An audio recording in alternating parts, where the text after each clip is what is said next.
Would you believe me if I told you there is a place in the world where nature feels alive, hungry, and maybe even conscious? It was in this almost hypnotic landscape that 26-year-old Juliana Marins lost her life. An accident, they said. Just another tragedy among many that have occurred on the treacherous Mount Rinjani in Indonesia. But what if that's not the whole story? Among the comments are tales of hikers hearing voices in the mist, guides who avoid certain trails after sunset, and ancient rituals that involve involuntary sacrifices to appease unknown forces. In recent days, social media has been flooded with demands for justice, reports of negligence, and even more disturbing theories. Yes, you heard that right.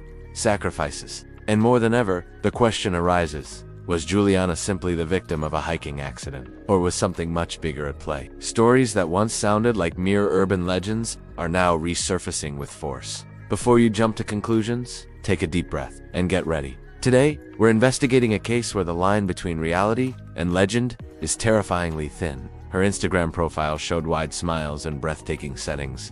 Philippine beaches, Thai temples, Vietnamese rice fields. Because what comes next may forever change how you see certain sacred places and how you interpret the accidents that happen there. The official report claims it was an accident caused by thick fog and unstable terrain. Go ahead and leave a like if you enjoy mysteries like this one. The trail, though popular, is notoriously dangerous. The volcanic soil, made up of coarse sand, ash, and rock fragments, slides easily, especially in rain or morning dew. Juliana Marins was Brazilian, a backpacker, passionate about nature, hiking, and Eastern cultures. In June this year, she decided to take on Mount Rinjani, one of the tallest and most challenging peaks in Indonesia. Located on the lush island of Lombok, Mount Rinjani towers over 3,700 meters high. It's an active volcano surrounded by steep trails, cliffs, and the famous Sagara Anak Lake, a turquoise crater that draws adventurers and mystics from all over the world. Just like the case of Boaz Baranan, an Israeli, who died in the same place 2 years earlier. And again, no changes were made. Despite its paradise-like appearance, the place has a deadly reputation. On June 21st, around 7 a.m., Juliana reportedly slipped on a rocky section of the trail and fell down a steep slope. The problem: that explanation has been used many times before. According to Indonesian government data, at least 8 people have died and another 180 have been injured in the Mount Rinjani region since 2020. Everyone seemed to have a hidden story, a disturbing experience, an unspoken secret about Mount Rinjani. He said something was awake that day, but there's a troubling pattern. Most of the victims are foreigners, and almost always, rescues are slow. When they happen at all, in Juliana's case, her body was only found hours later and removed with great difficulty by local teams.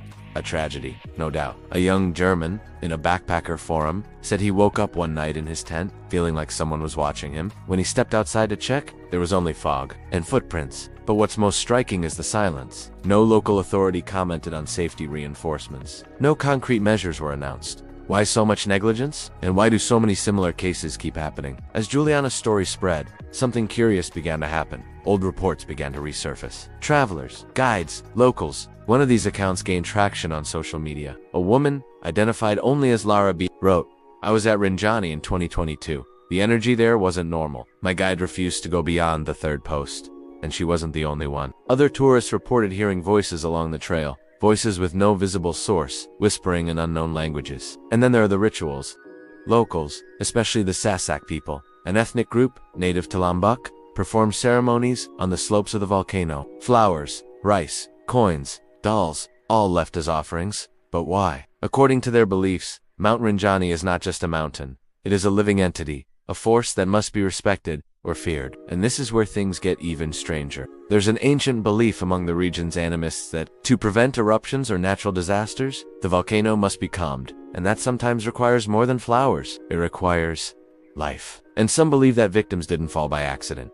They were left behind. Yes, left as offerings, chosen by the mountain itself. Of course, no one admits this openly. But some say certain trails are avoided not for safety, but because they are sacred portals. Sounds absurd? Maybe. But what if it's true? He said he had climbed 2 other volcanoes in Indonesia, but avoided Rinjani. Fear. When he finally rejoined the group, the guide simply said, While some treat Mount Rinjani as a physical challenge, for many it's a sanctuary. I saw locals leaving bowls of rice on the ground and walking away without looking back. They say it's not good to disturb the ancients, but not a comforting one. Rather, a place of invisible forces, where every step may be watched by eyes that no longer belong to this world. Ryan Santos, a content creator known as Digital Nomad, was one of the first Brazilians to openly speak about the supernatural side of the tragedy. Why? For them, the mountain is alive, and the lake, child of the sea, is a spiritual extension of the ocean. He not only questioned the rescue negligence in Juliana's case, but also shared messages he received from followers, many of them with terrifying experiences in the same place. One of the most chilling accounts came from an experienced hiker who asked to remain anonymous. Something's wrong there. Another account came from a French tourist who,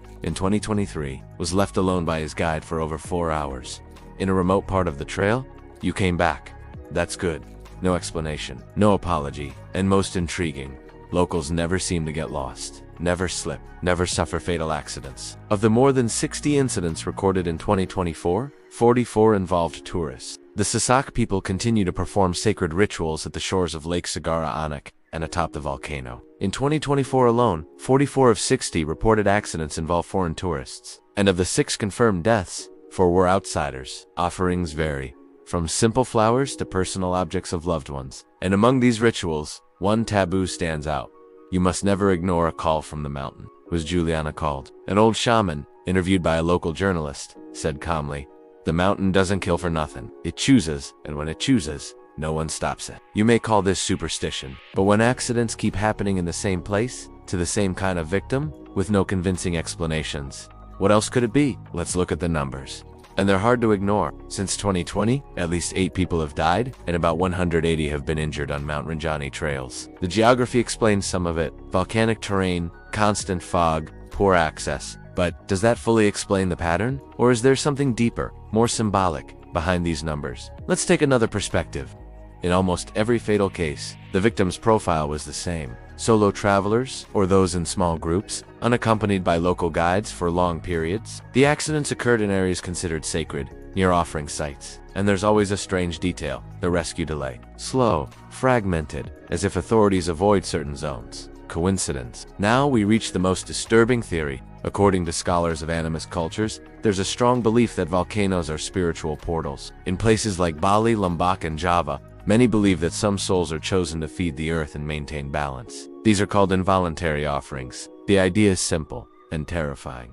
Some deaths are spiritually necessary, and the mountain chooses who will be called. That might explain why no practical action was taken after previous deaths. The Israeli fell from a height of 200 meters. His body took almost a week to be recovered. Result? No improvements, no new signs, no change in protocol. Boaz Baranan's 2022 case was equally tragic.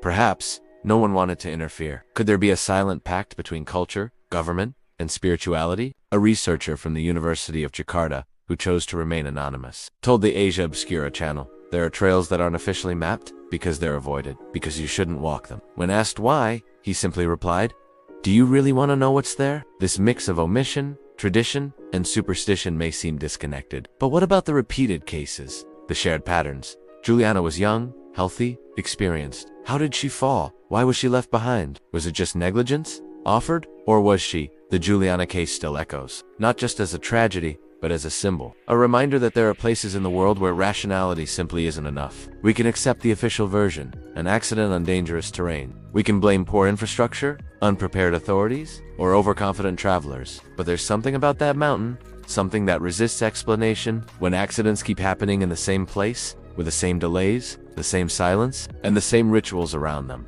the doubt lingers. Are we ignoring something the ancients already knew? Maybe Juliana was more than just a victim of nature. Maybe she was chosen, not out of merit nor punishment, but for a reason. Only the mountain knows. And if it's true, if you've made it this far, it's because you felt it too, that unease. So comment below, do you think it was just an accident, or is something bigger behind it? If you're not subscribed yet, hit that red button. We have many more dark stories, mysteries, and secrets from around the world to show you. And share this with someone who also can't ignore the unexplainable. Until the next mystery, and be careful with the paths you choose to follow.